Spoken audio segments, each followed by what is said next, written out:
Então, do meu ponto de vista, a maneira como está sendo conduzido pelo Senado e Câmara, nesse momento, a questão é a melhor possível. E eu fui o primeiro a dizer, olha, entre uma solução conjuntural e uma solução estrutural, não tenham dúvida de que eu vou preferir a solução estrutural. Mas ela está na mesa? Tá. Então, vamos seguir esse caminho. Para mim, foi muito bom, assim, quero dizer. Eu sofro bastante, né, no cargo, mas eu tenho essas alegrias de olhar uma brecha para encontrar soluções mais estruturadas. Não é um cargo simples no momento que o Brasil está vivendo. Não tem sido fácil para nenhum ministro da Fazenda. Mas eu gosto de onde eu estou, sobretudo se nós conseguimos chegar do outro lado da margem com um país mais organizado. Então, o esforço que o presidente Lula tem feito, e quando eu digo isso, basta comparar, né, a atuação dele em relação aos seus antecessores, é um esforço institucional de dialogar. O presidente Lula poderia ter ressentimento em relação a alguns membros do judiciário, por exemplo, né, que, na opinião de muita gente, da população brasileira que reelegeu o presidente Lula pela terceira vez, não seguiram os ritos. Ele não tem. Ele conversa com todos os ministros como se a única coisa que importasse é o daqui para frente. O que nós vamos fazer daqui para frente para melhorar o Brasil? Ele poderia ter ressentimento com o membro. Ele não tem. Então, o esforço que ele está fazendo é de buscar aquela harmonia perdida entre os poderes para fazer a agenda do desenvolvimento humano, social, ecológico do país avançar. Esse é o esforço que eu vejo ele fazer, né?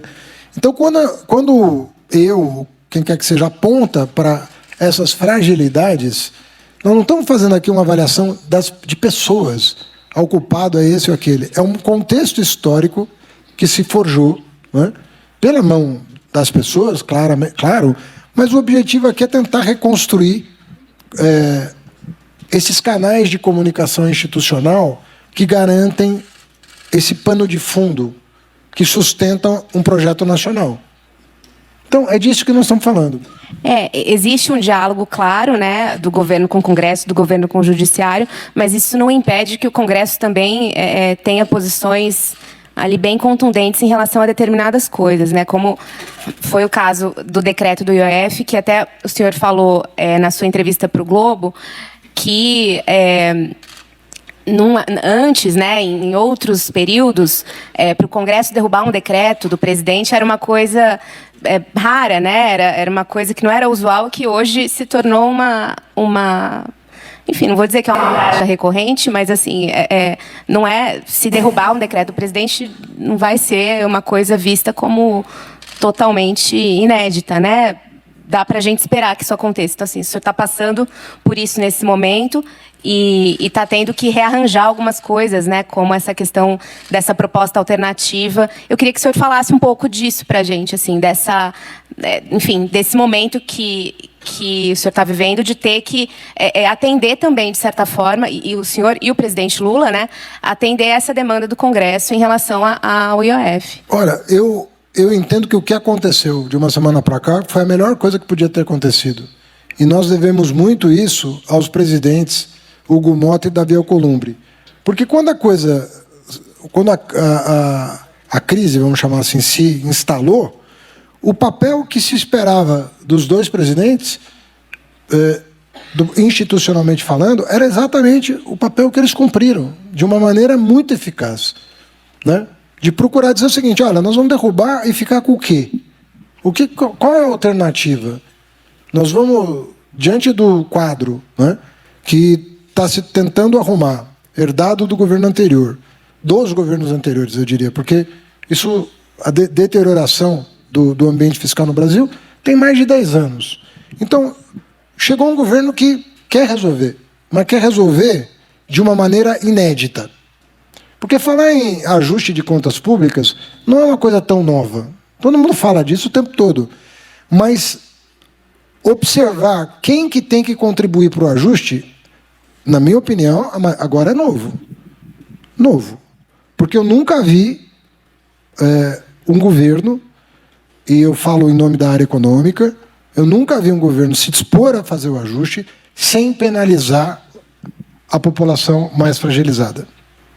Isso não aconteceu no Brasil em períodos anteriores. De falar, olha, nós vamos fazer, mas nós vamos ver assim, quem não está pagando imposto, quem está tendo benefício fiscal indevido, quem está driblando com planejamento tributário a legislação, quem que está usando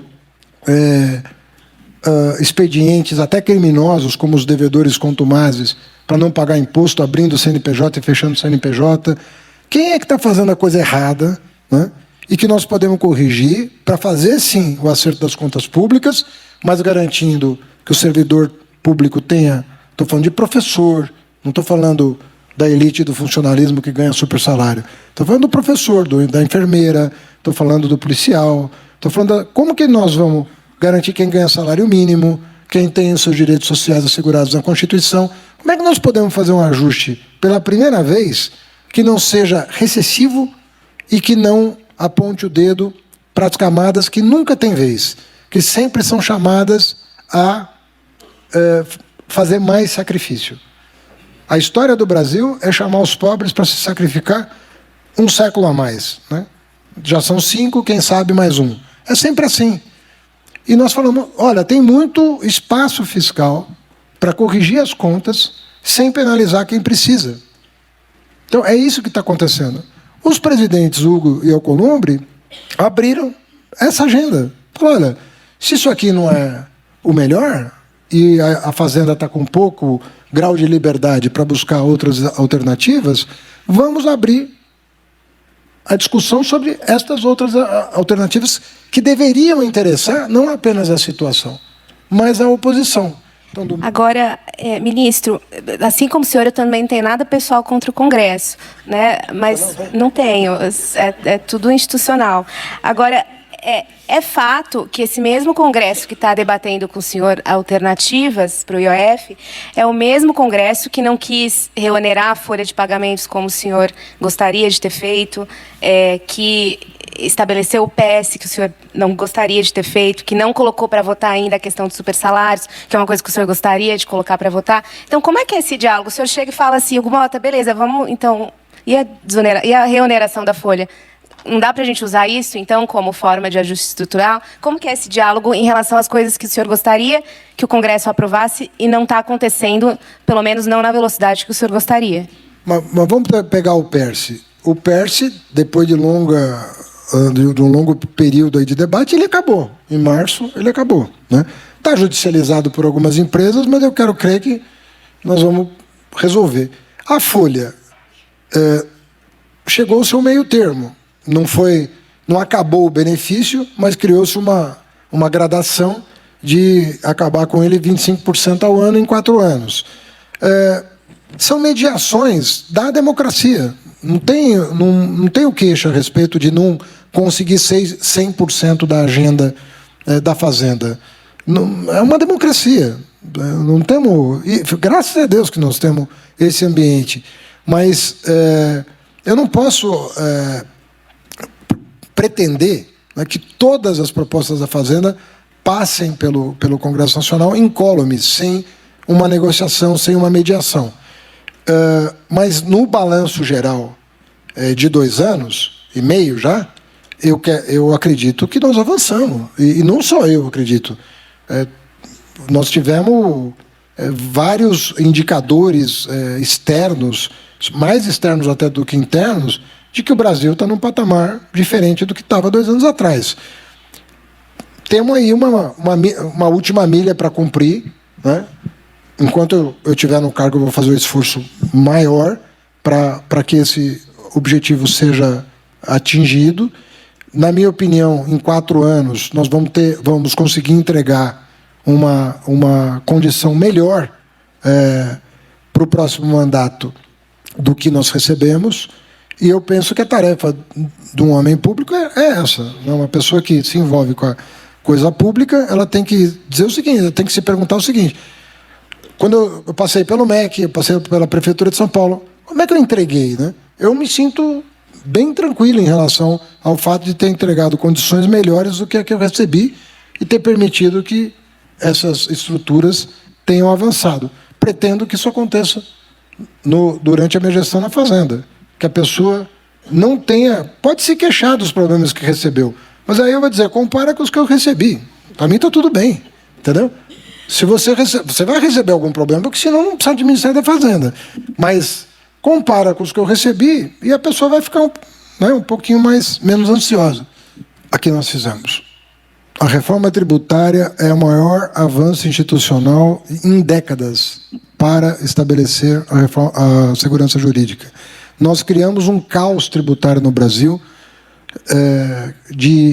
em 60 anos. Não é em 40. Faz 40 que nós estamos tentando resolver. Mas faz 60 que nós estamos criando um caos tributário no Brasil. A maior insegurança jurídica do Brasil é o caos tributário. A reforma tributária sepulta isso. É a maior reforma tributária feita na história do Brasil, em regime democrático, com a participação de todo mundo, porque se fez no Estado Novo, se fez na ditadura militar, mas na democracia não se fez. E a maior está sendo feita na democracia. O que é um ensinamento de que as coisas são possíveis. Nós vamos mudar completamente a maneira do contribuinte e do Estado se relacionarem. E não é verdade que o contribuinte leva a pior no Brasil. Basta ver a quantidade de jabutis aprovados para beneficiar grupos de interesse. Nós temos aí 800 bilhões de reais de benefícios fiscais aprovados ao longo de décadas. Subiu de 2% do PIB para mais de 4% do PIB os incentivos fiscais, e o Estado vive uma insegurança jurídica enorme, porque nós não temos previsibilidade de arrecadação. Pense na tese do século. Uma decisão de 6-5, no Supremo Tribunal Federal, que custou mais de R$1 trilhão aos cofres públicos. Se alguém pode reclamar de insegurança jurídica, é o Estado também. Porque é um tributo que era cobrado da mesma maneira desde os anos 60. De repente você chega em 2017 e diz que está tudo errado, que não era assim que devia ser cobrado. E ainda impõe 5 anos de devolução. Então, a pura verdade é que a insegurança jurídica é para todo mundo. Para o contribuinte, para o Estado. E esse caos, nós vamos virar a página dele agora no processo de transição. Começa em 2027 com a União, 2029 começa a transição dos estados, 2032 acaba, e eu tive numa recente reunião com todos os secretários de Estado da Fazenda. Todos estão aliviados, porque, de novo, vão legar para os seus sucessores uma condição completamente diferente da que receberam. Foram muito parceiros. Você sabe que tem vários governadores de oposição no Brasil, e não houve, da parte deles, a politização deletéria para impedir que a reforma tributária passasse. Então, quando eu falo que tem que ter uma agenda de Estado, eu estou falando disso. Estou falando, tem coisas que você tem que preservar, você tem que fazer avançar, independentemente da tua posição política, porque é o correto a fazer. E eu te digo, a reforma tributária é um dos passos mais importantes já dados na história da economia brasileira. Ele tem a estatura do plano de estabilização da moeda. Ele tem, em termos de importância, tem a mesma magnitude. Eu vou puxar agora para um assunto que, como representante do YouTube, muito nos interessa, que a gente está acompanhando, que é a questão da regulação, da internet no Brasil. A gente falou um pouquinho, a Ana trouxe um pouco a questão dos consensos e os diferentes instituições. A gente tem o Executivo, o Legislativo e o Judiciário debatendo o tema agora. Acho que hoje a gente, com você e com o ministro Flávio Dino, a gente vai falar um pouco sobre isso. Como é que a Fazenda, qual seria, se a Fazenda tivesse que, de fato, avançar em alguma proposta e debater essa proposta, sei que vocês já estão com muitas coisas, mas o que você acha que seria o melhor modelo de regulação digital no Brasil que ajudasse a destravar investimento, permitisse a inovação, mas que também contemplasse outras preocupações da sociedade? Nós temos um projeto pronto, que já foi discutido na Casa Civil e depende de deliberação para encaminhar, sobre regulação, em torno da questão que, na minha opinião, é decisiva, que é a questão da concorrência. Nós temos, quem acompanha a literatura a respeito, se você pegar de 10 anos para cá, a quantidade de livros publicados, a quantidade de livros publicados sobre a questão das barreiras à entrada e da maneira como as Big Techs lidam com o capital em geral, impondo regras que dá a eles um lucro monopolista enorme, esse é o tema da economia mundial. Como é que se freia esse poder de impor regras a quem usa os aplicativos, a quem usa esses gadgets que estão aí disponíveis para, desde aproximação de cartão. Você paga um pedágio para usar cada uma dessas coisas, que se tornou uma espécie de renda permanente, né, para essas grandes corporações. No meu entendimento, a questão da concorrência ela é vital para a gente caminhar.